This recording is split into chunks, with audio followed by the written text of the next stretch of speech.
Welcome back to India Matters. This is a special edition broadcast that we're bringing to you from here on the outskirts of Srinagar after reporting from the line of control in Uri at a time when there are war clouds between India and Pakistan and a great deal of uncertainty. Our special guest today on India Matters is Admiral Arun Prakash, former Chief of the Naval Staff, someone I've known for a very long time, someone who has fought in a war and has been decorated in the 1971 India-Pakistan war. So he knows what war is really all about, and he's been a commentator ever since on military affairs. A privilege as always, Admiral Prakash, to have you here on this special broadcast. Thanks for your time once again. I wish these were in better circumstances, but the truth is 3 days after the Pahalgam massacre, sir, there is a definite and palpable sense that there is going to be some form of conflict between the two countries. Your sentiments and your thoughts at this time, first off, sir. Well, first of all, it was a very tragic event that took place on 22nd when a group of innocent tourists who were visiting Pahalgam were gunned down by ruthless terrorists who obviously came from across the border. That's a great tragedy and something that constitutes a grave security crisis for us. But let us remember that this is just a part of a continuum that's been going on for the last 35 odd years. From 1989, the Pakistanis have felt free to cross our border and attack military, civilian targets and so on. And some of them have been very prominent, like Pathankot, Uri, etc., which you mentioned. Now, the problem here is that if we go back in time, I think our first misstep was to coin the term cross-border terrorism. I mean, this possibly was a convenient and soft term, but it gave an escape clause to Pakistan, because anything that came across the border, across the international border or the line of control should have been treated as aggression or war. So if we had started off by saying that anything that comes across the LOC or the international border will be treated as an act of war, and we will respond accordingly. And thereafter, there should have been a doctrine. I mean, we launched surgical strikes and so on, which are very we hoped at that time that they would have beneficial results, act as deterrents, but they should have been accompanied by a clear articulation of our national policy that we will not tolerate any such acts in future, and there will be a instant and effective response. We failed to do that. We haven't articulated a doctrine. So I don't know how effective the 2016 and 2019 strikes were and whether they conveyed a message of deterrence to Pakistan or not. Obviously, they haven't. We have failed to deter Pakistan, and they've continued with this policy of so-called cross-border terrorism, the policy of bleeding us by 1,000 cuts and so on. So that brings us to the question, Admiral Prakash, of what now? I agree with everything you've just said in terms of, a deterrent not quite having worked in the way perhaps that the country wanted, given that terror attacks have happened since as well. What would you prescribe now? The reason I ask that is not to go into specifics, but because in Pahalgam, the one thing you constantly hear is that a very big red line has been crossed. And now, from everything that we've been hearing from the political establishment, to things happening on the ground as well, it seems that something is going to happen. We don't know what that something is, but what do you think needs to be the next step, given every misstep, as you say, has been made so far? I think this red line has been crossed many times, but obviously public opinion, political pressure will build up, and terms like revenge and muh tod jawab denge, etc. I mean, those are issues that have to be handled at the political level. But we are not interested in revenge. We are interested in deterrence. We must make it clear to Pakistan. And when we speak of Pakistan, we should be talking about the power that drives Pakistan's domestic and foreign policies, and that is the ISI, the Inter-Services Intelligence, and the Pakistan Army. The Pakistan Army chief very recently made a very unusual, unsoldierly, and silly speech, aggravating speech. So I think we need to act in such a manner, apart from revenge and so on, which I think the politicians should be able to handle that aspect. We should act in a manner that will deter Pakistan, that will threaten Pakistan with punishment that will hurt it, so that it does not contemplate an act such as this one again. That is the definition of deterrence. But that means that the pain of doing something is so immense that the enemy will hesitate or think 10 times before doing it. And there are many ways of doing that. I mean, apart from kinetic action, you can't go ahead and take kinetic action. Our armed forces are quite capable of inflicting pain on Pakistan. But remember that Pakistan is not, I mean, the equation is not like USA versus Iran or Libya or the Houthis. We are speaking of a near peer adversary. Right. Their armed forces are as professional as ours. So if we take kinetic action, there will be a response. And then there will be more public pressure to respond to the response. So we are stepping on an escalatory ladder. Well, there's no harm. We've got armed forces. That's what they are meant for, to fight wars. But that's a political decision that has to be carefully considered and taken. That if we go kinetic right away as a knee-jerk reaction, or in the sense of taking revenge or muh tod jawab, then it will be stepping on an escalatory ladder for which we must be prepared. Well, why not?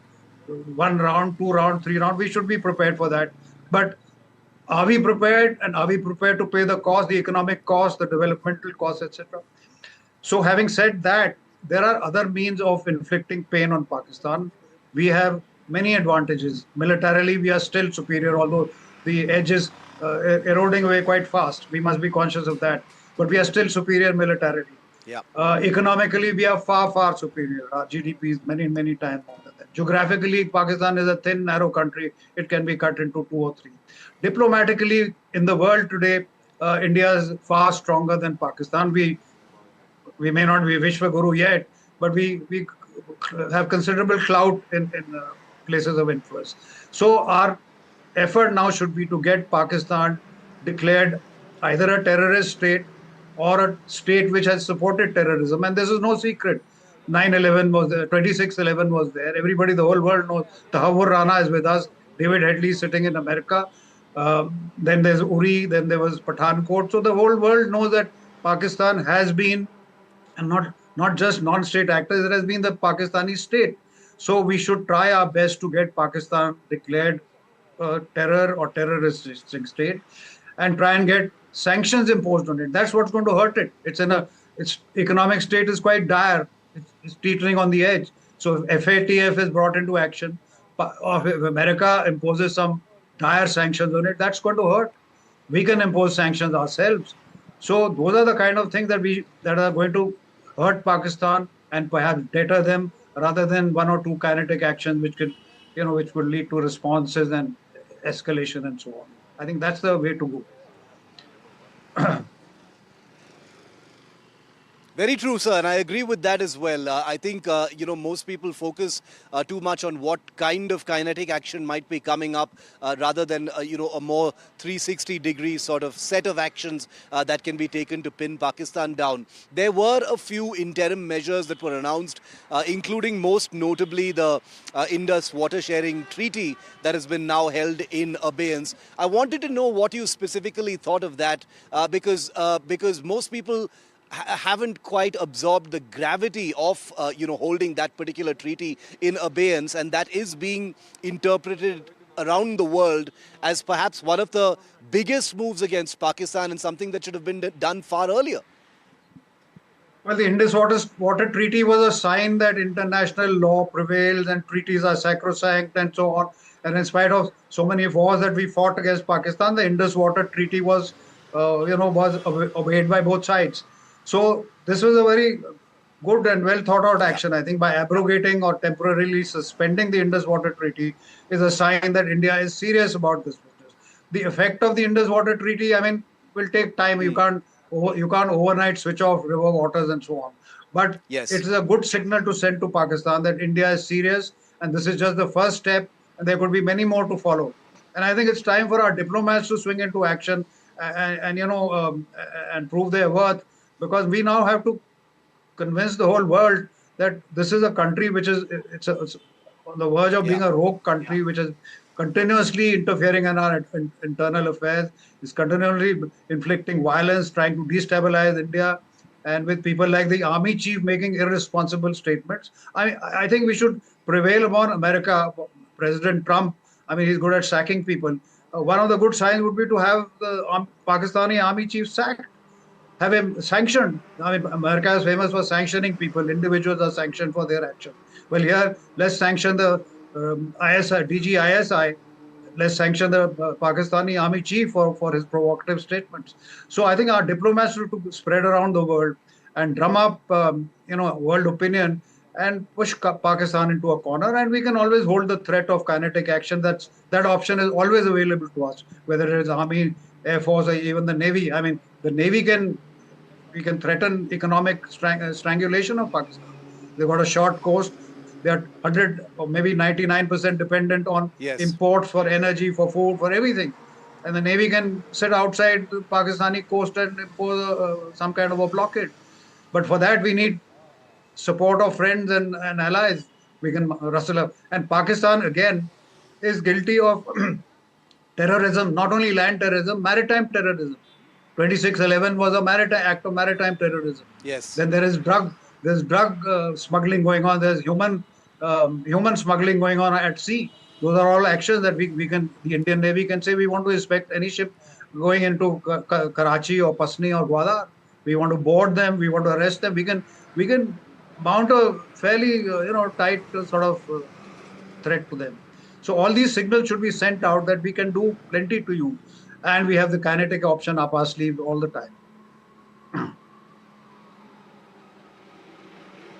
One final question, Admiral Prakash. Since you mentioned the United States and Trump, just before we began this broadcast, the head of U.S. intelligence, Tulsi Gabbard, has put out a comment on her social media, using very strident words, saying we support India completely in hunting down everyone responsible for what happened in Pahalgam. That's what she said in that comment. Obviously, I don't want to overanalyze or get into the semantics of words being used by leaders, but do you think that something has changed in the unanimous level of support India has had this time, and that coupled with what the United States is saying provides the kind of opportunity to do the things that you've just mentioned? Yes, I think for the last decade or so, the USA has been trying to get India, away from sitting on the fence and getting it inside the tent. But under this particular administration, there are individuals who have strong linkages with India, which they don't hesitate to speak about, and hopefully they will, put them into action. So before the time runs out, Shiv, I just want to put out a small message that one of the results desired by the ISI and by the Pakistani actors is to cause a huge split in India on religious lines. So hence this business of Hindu-Muslim business is going on. They've targeted Hindus, etc. And that has triggered off responses all over the country against Kashmiri students. Now that is exactly what our Pakistani adversaries want us to do. So through your medium, may I request the media to hold that back. Happens. Yes, and I am a Kashmiri myself. I want to tell you, I was born 40 miles away from where you are standing now, in Anantnag. So that hurts when I hear Kashmiri students are being beaten up. When they are being beaten up for something that Pakistani terrorists did in India.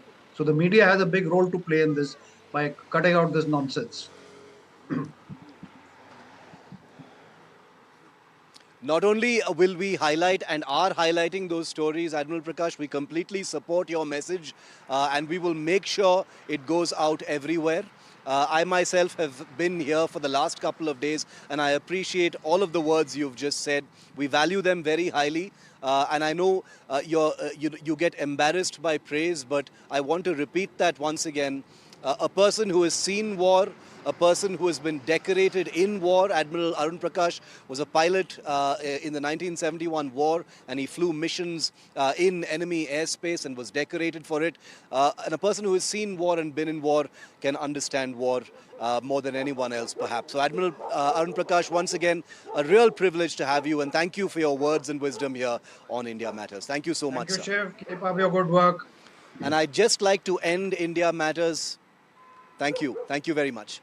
And I'd like to end India Matters tonight by saying that we have met military and security personnel from different agencies for the last 48 hours. All of them are standing their ground, standing a post, doing their professional duty with a great deal of commitment and professionalism. And we wish them once again Godspeed. Many of them might be in operational areas and in operations very soon, depending on what India decides to do. And we'd like to wish them the very best on behalf of all Indians. Thank you so much for watching.